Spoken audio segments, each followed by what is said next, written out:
Greetings, ladies and gents, and welcome to this latest episode of Tales from Outer Space, taken from the subreddit HFY. The links to all the stories will be down below, and as always, I hope that you enjoy. And if you do, please consider subscribing. Story number 1. Human Altered. Written by You Sure I'm Not a Robot? Eel stumbled back into the ship, happily singing to the half-remembered song from Earth.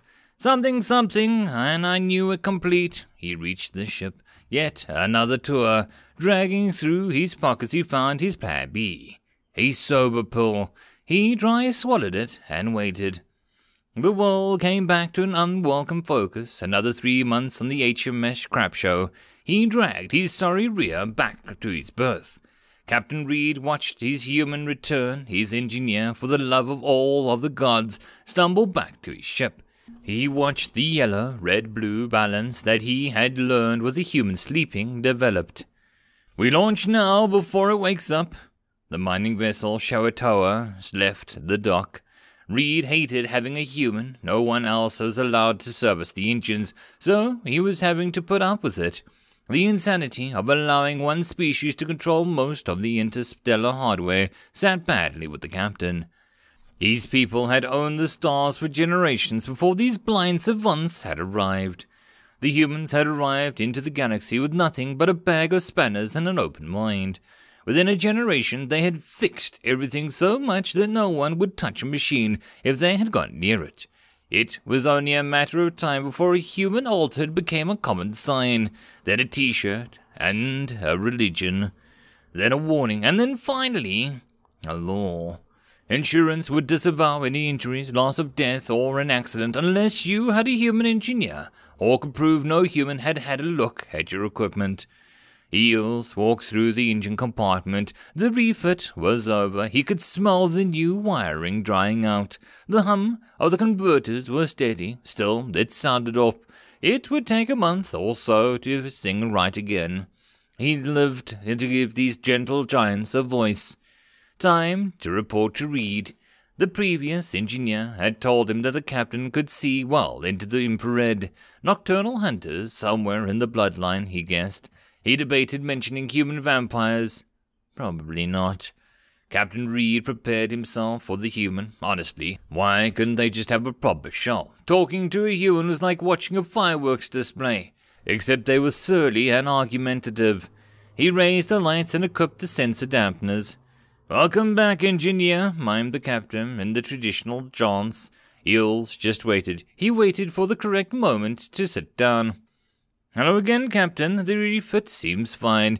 It'll take a month or so to get the system back to peak performance. I reckon we're running at 80% right now." This was why he didn't like humans. His engineer didn't dance, just sat there like a bored bonfire. He had paid for the best engineering, but the finest upgrades, and this tree-swinging biped said that he could add 20% performance, and he would. No one other than a human would understand how, but it would happen. "I'm grateful for your efforts. Your bonus will, of course, reflect that. However, I have some news. The weapons array has been declared off limits to humans. Apparently, allowing humans access to the ship's weapons is now a war crime. Please, leave them alone." Eel shrugged. The weapons on this tin can were ones that he could build in a child science project. He wondered which one of his people had taken an interest and why. Generally, they didn't like Xenos seeing them play with guns. They got nervous. "Are we expecting hostiles? Did I miss the briefing?" The captain had learned about human curiosity. "Tell them before they find out, and they will find out. Long ago, he had watched a human engineer corrupt a kitchen appliance to find sports results in the middle of a war in a dead zone. And it had worked. One of the Edge systems has been declared all foreign traders as spies. Don't worry, we're far from them. One of your colleagues was attacked and, well, the reports are classified, but she reacted badly. They're still recovering survivors. Of the system, not the ship." Eels raised an eyebrow at that. His heat signature shifted. "Perhaps, Captain, I could have a look at the transporters. I feel they lack a little something." Reed relaxed his tail, unwinding from the chair. He had expected protests. "Excellent. Finally a human that understood. Of course, all the systems are yours, just not the weapons." "Fine by me." Eels was deep in thought when he grabbed a coffee in the canteen.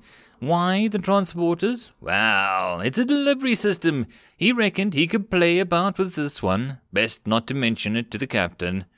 The following day, Reed's second officer called his office. "Captain, the human's making warning noises. It's rebuilding the aft transporter. It just showed its teeth when I asked what it was doing. Apparently, you authorized an upgrade?" "Stars protect us. Which noise? Is it the humming or the, whistling?" "Both, sir." The captain definitely wasn't running to find his engineer, but it was close. Eels was deep in thought as he disassembled the transporter.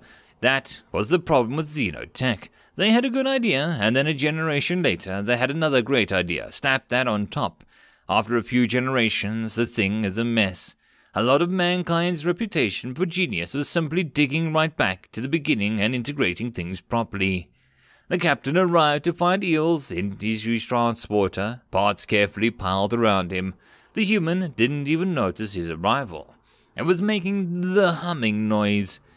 No one was quite sure why they did that. Some xenobiologists maintained that it had evolved to warn people that something dangerous was underway and that you should stay away. Reed certainly felt like that. "Engineer Eels, may I ask, what are you doing? We will need this transporter shortly. If you dismantle it, I cannot get our ore into the hold. We will be lost for days of work." Eels poked his head back out of the machine. "Hello, Captain. Didn't hear you come in. Don't worry, she'll be up and running before we hit the asteroid belt. I'm just boosting the range and capacity a little." When they designed these, they didn't have the power available that we have now. Should speed up the collection and maybe 40%? Reed was torn. That was a massive bonus to the ship, but it meant yet another system had only human would dare to touch. Isn't boosting it that much dangerous?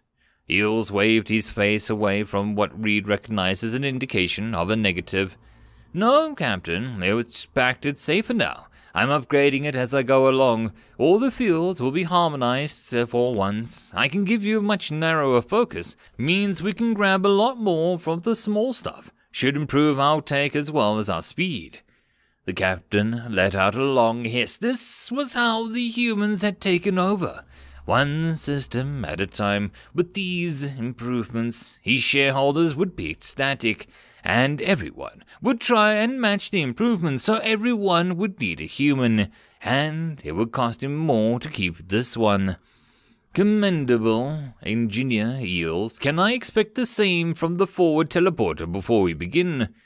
The human waved his face about again. This was a positive. "Aye, Captain, there or thereabouts." Now resigned to it, the captain simply said, "Carry on then, let me know when you are finished."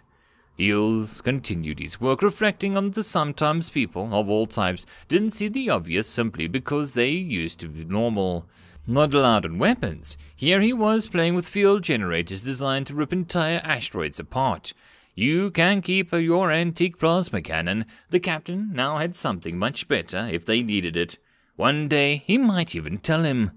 The Shahato moved back to the base 2 weeks early with a full hold and happy crew.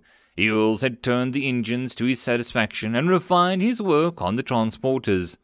The improvements gave Reed another advantage when it came to unloading the ship quickly. The crew picked up another major bonus as docking fees were cut. The other mining ships started asking about it, and they were told to ask the human. Many drinks later, Eels was stumbling back to the ship again. He had given his fellow humans a description of the upgrades, as well as a quiet word about its other uses, if they were ever needed. Normally, it would be a friendly competition between engineers would have kept their mouths shut, or at least wearing a big crap-eating grin while they tried to figure out how he'd done it. But not this time, not when there might be lives at risk. when it came to safety, all for one and one for all. Out in the asteroid belt was the very disgruntled ship. The Ritaz was an unusual in that it didn't have any humans aboard. The engineers were blacklisted years ago for smuggling and war profiteering. Hardscrabble mining was bad enough, but it was a word filtered out major improvements in delivery of ore, the price began to fall. The owner of the Ritaz and its crew were in sectile race. They realized that this was going to cost them a lot of money. It's the humans again, destroying our traditions. Our business is ruined. The ship is cursed. The captain knew his crew. He had scraped the barrel hiring them, and they were an ugly bunch at the best of times. This was not the best of times. Perhaps we can get a better ship, one with these improvements, one with a human in a full hold. The crew went silent. It didn't take long to work out what the captain wasn't talking about buying a ship. This was piracy. One after another they agreed. So be it. The next ship that comes out, we take. The Ritaz might be a rubbish mining vessel, but she still has the weapons from our smuggling days. You didn't need much stealth in an asteroid field. Just turn off the lights and stay off the comms, and the Ritaz waited. Eels had just finished putting the compulsory human-altered signs on the transporters when the captain called. Engineer Eels, your improvements have made substantial contribution to our success. Thank you. I was wondering if you had any other ideas. Eels was surprised. The captain seemed reluctant to engage before. Perhaps his shareholders were pushing him. Well, Captain, I'd like to really get a good look at the scanners. They look like they could do with some attention. Of course, whenever you wish, your help is appreciated. Reed ended the call. Since the last run, every other captain, his shareholder and customers had showered him in praise and money. Apparently letting the human adjust the transporters had been an act of commercial genius. Now they wanted to see what else he could do. So be it. He resigned to dying in whatever disaster resulted. At least the human couldn't blow up the ship using just scanners. Eels happily pulled an array apart. His suspicions were right. Some of the sensors were older than him. He enjoyed the EVA. Always nice to get out of the ship and see the space properly. He knew some of the crew found it creepy and weird that humans would happily spend time on the outside of a moving ship, but he regarded it as a perk. Over the weeks he fabricated and installed something more substantial. Then he moved to the bridge and began to rebuilding the scanner console. He added a few more just-in-case functions buried in the diagnostic menus. He was just calling the captain to tell him the job was finished when the weaponry array exploded. The captain called him first. What have you done? I told you to stay away from the weapons. What lunacy have you inflicted upon us now? Eels tried to explain that he had not touched the weapons, but the captain wasn't listening, so he turned the sensors back on. On the screen, he could clearly see the ship that must have fired upon them. Captain, we're under attack. What? Who would attack us? Alice watched the unknown ship close the distance. Apparently, it still believed that it remained hidden. I don't know, Captain, but I'm watching them approach. Reed ran to the bridge. The crew watching the ship came closer. Eels activated a couple of the new functions. The enemy ship was suddenly identified as it pinged their black to the responder. He guessed anyone with evil intentions would turn off the primary one. Half of the ships didn't even know that the backup one existed at all in civilian crafts. Idiots. It's the Ritaz. Anyone know it? The captain hissed. Yes. Roughneck scum. That's a smuggling ship. We can't outrun it. Eels wasn't sure about that, but he preferred to fight anyway. No one was going to shoot up his ship for free. Captain Reed was seething. If he was forced to surrender his ship, that was it. He would never get a command again. No weapons and not enough speed to escape. The policy was clear. Evacuate the ship and run, hoping that no one died. He turned to his crew. Begin the evacuation. We must abandon the ship before they arrive. Eels was astonished. What did the captain think he was doing? He had no plans of spending weeks in an escape pod hoping that these freckers didn't shoot them out of space. Captain, I need to do some urgent repairs to the transporters. Take The fricking hint, Captain. Reed stared at the human. He must have lost his mind. What are you talking about? Captain, I need to recalibrate the transporters immediately. Then you might find evacuation unnecessary, bearing in mind that humans aren't permitted to use weapons. Remember?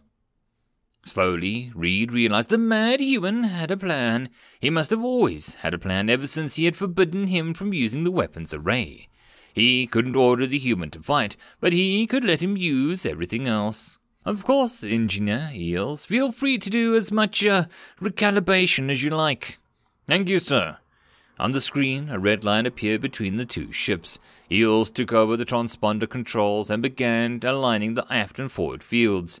He gently fed power into the engines until the field stood at over 400% of normal output. Slowly, they reached out to the red line. Reed watched. The human practically glowed with concentration. No wonder the galaxy didn't want them on weapons. He began to wonder what happened to the edge systems that had attacked a human engineer and her ship. No wonder it was classified. He imagined that if this worked, it would be classified too. The Retaz approached the red line. Attention, Shahatao! Surrender or perish! You have no weapons and you cannot outrun us. Flee and we will allow your emergency pods to leave. Oppose us and you will die. Leave your human on board. Eels looked up from the controls. Well, now it's personal. Freck you, jerks. He watched as the enemy crossed the line, and he waited until he was sure that they were in range. Then he attacked. The transporter fields rippled through the ship, tearing the engine apart. The ship crumpled under the assault, and Eels retracted the field, grabbing a ton of ore from the hold. Once again, the fields reached out, slamming the ore through the Retaz. Again and again. The Retaz's crew couldn't see who or what was attacking them. They were shattered by a hail of ore. The ship powdered into oblivion. All that remained was a mix of rock, metal, and body parts. No investigation would betray the human might have used weapons. Unfortunately for anyone who decided to attack one, for a human engineer, everything could be a weapon. At least, the captain didn't need to know about the scanner updates. Yet. He looked levelly at the Captain Reed. Captain, the teleporters are calibrated. Our scanners seem to be picking up some wreckage. It looks like someone collided with an asteroid.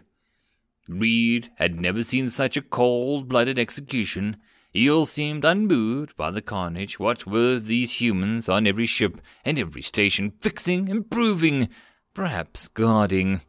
Thank you, Eels. We'll investigate the, accident and report it. It is unlikely anyone survived the impact. I'm sure you're right, Captain. I'll just go over and check, just in case. Carry on, Engineer Eels. Don't forget to mark the scanner as human altered. End of story. I hope that you enjoyed, and if you did, please consider subscribing. If you wish to support the author, there is a link to the original story, so pop over there and give him your support. If you wish to support this channel, however, there are a few ways to do so. The best and easiest would be to share this video with other people, as well as liking, subscribing, and leaving a comment. All of these things tell the algorithm that this channel is at least vaguely interesting, and that may share it with other people. If you wish to support the channel in some other manner, watching my other videos would also help tremendously. Or, if you really like, there is a link down below to leave a tip or to join the Patreon. Any and all support is very much appreciated. And I hope that you all have a good one until the next time, and I'll see you then. Cheers.